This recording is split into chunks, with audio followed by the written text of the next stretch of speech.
Hi everyone, and welcome to a new video on the channel. It's the second in the 4-part series of top 10s, and tonight I'm looking back at the top 10 grounds that I've visited. So in at number 10 is a ground that already regularly features on the channel, and that is of course the Mill Lane Recreation Ground, the home of Crook Town. The first time I visited this ground was in July of 2014, where the Pikes lost 3-2 to Scarborough Athletic in a friendly.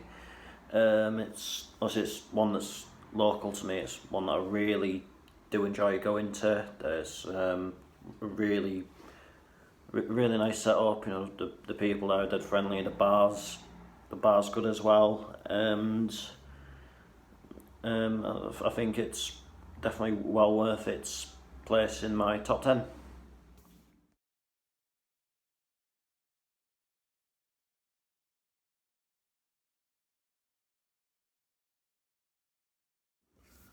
So at number 9, we are going up to Scotland and to the coast to Gayfield Park, which is the home of Arbroath. I visited this ground last year on the 15th of December, where Arbroath lost 1-0 to Dundee United in a sort of local derby. It's the only time I visited. It was absolutely Baltic that day. I mean, if you've been before or you've seen the pictures, you'll know that the ground is right next to the North Sea. So that in mind, on a mid-December afternoon, never in my life have I been as cold as that at a football match, and I'm still defrosted now, really. But overall, that was a good day. You know, it was a good ground, a lot of character to it, and definitely one that I would recommend visiting.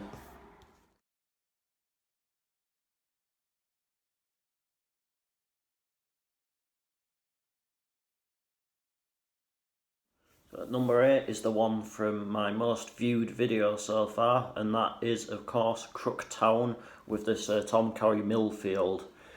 I've been looking forward to going there for quite some time. Obviously, eventually I did in September, and it certainly lived up to expectations. You know, the really good main stand, full of character, good overall setup, and of course, most importantly, some absolutely banging food as well. Thoroughly enjoyable trip there, and one that I'll no doubt visit again in the near future. I might even get back there before the end of the season, who knows.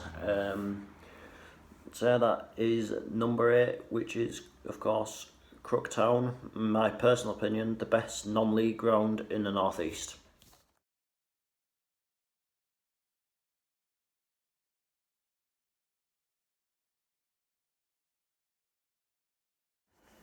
And at number 7 is another ground that has featured fairly recently on the channel, and that is of course Sparta Park, the home of Mosley.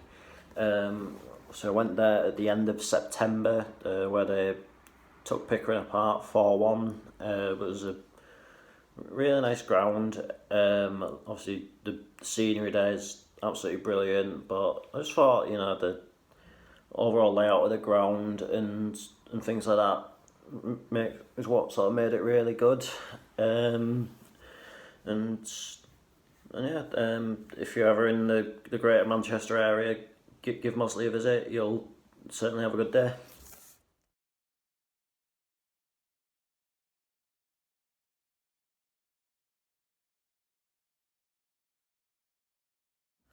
So at number 6 is we are going down to London for this one, and to Brisbane Road, the home of Leyton Orient. I've been here twice. The first time was on the 24th of February 2018, where Leyton Orient took on Gateshead in the FA Trophy. What a game that was. Absolutely unbelievable. And to be fair, I really like the ground as well. It's plenty of character to it. So it's in general, it's a good day out and all that. That's 100% my favourite ground in London.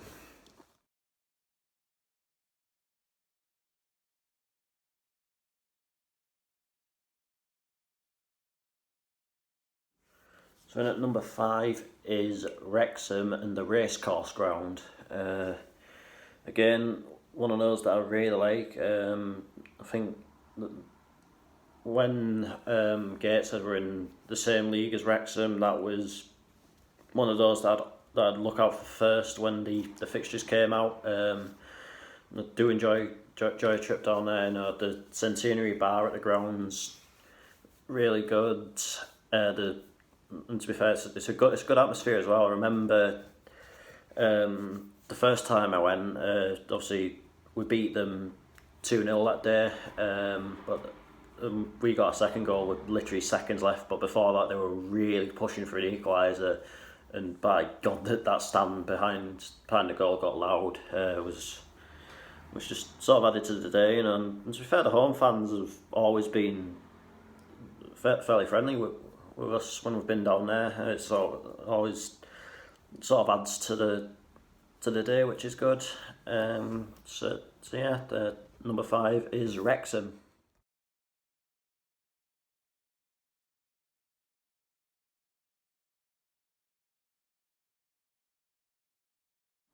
So in at number 4 is a ground that is renowned across the world, and that of course is the Estadio Santiago Bernabéu in Madrid, the home of Real Madrid. I went there in June 2019 for my last game of the 2018-19 season. It was Spain against Sweden instead of a Real Madrid game, but I'd say without a doubt it is the best of the sort of elite stadia that I've been to for a match. You know, it's absolutely huge. You don't actually sort of realise how big it actually is until you're in it. And it just had a sort of a really good vibe to it. I got a pretty good view. And the day after that game, I actually was, because I was in Madrid on sort of a short break really. And the day after I went and did the stadium tour, and I really enjoyed that as well. And yeah, just a really good trip and a good ground. And obviously that's my current picture, which you'll be able to see on my profile, that's where it's taken.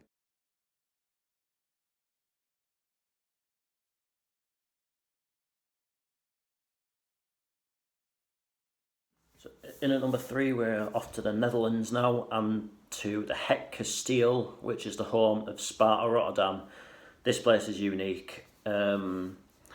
It's got a really it's got Het Kasteel in Dutch translates to the castle in English, and the outside of it sort of looks like a bit like a castle. You know, it's all sort of walled and stuff like that.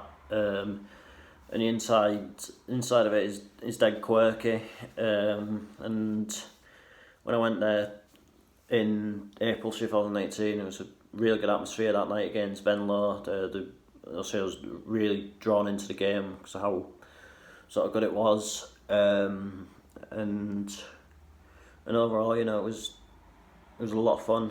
And yeah. I mean, the things with Holland, like with football, everyone just sort of seems to just jump straight for Ajax or maybe even PSV or Feyenoord, but clubs like Sparta Rotterdam and Utrecht that they also visited in the Netherlands are definitely well worth a visit, you know.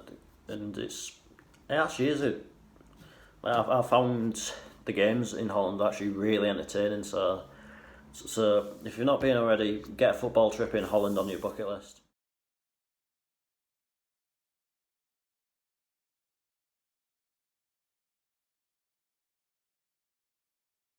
Right, so at number 2 is Motherwell with Fir Park.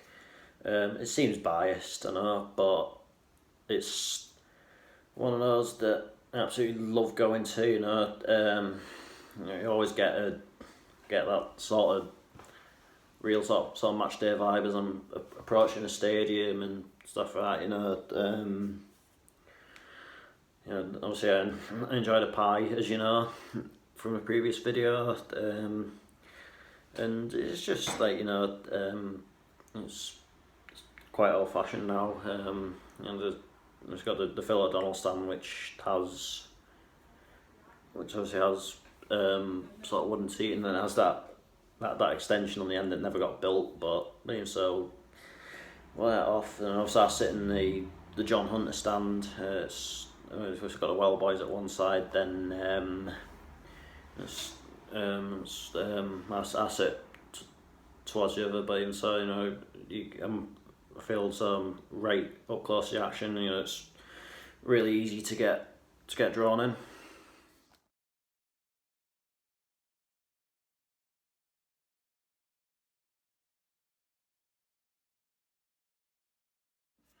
And at number one, as I mentioned in the Q&A, is of course the Turnbull ground, the home of Whitby Town.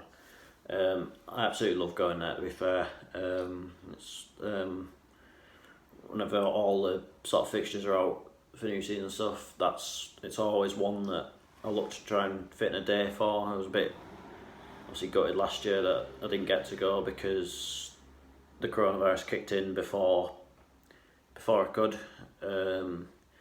But I'll try and make amends before the end of this season. I'll just have to try and figure out a date and really just sort of go for it. I like the main stand there. One thing I would say though, if you're planning on going, is pick your time of year. Obviously you got the North Sea just behind the ground as well, so it can get bitter, and I mean bitter, with how cold it can get.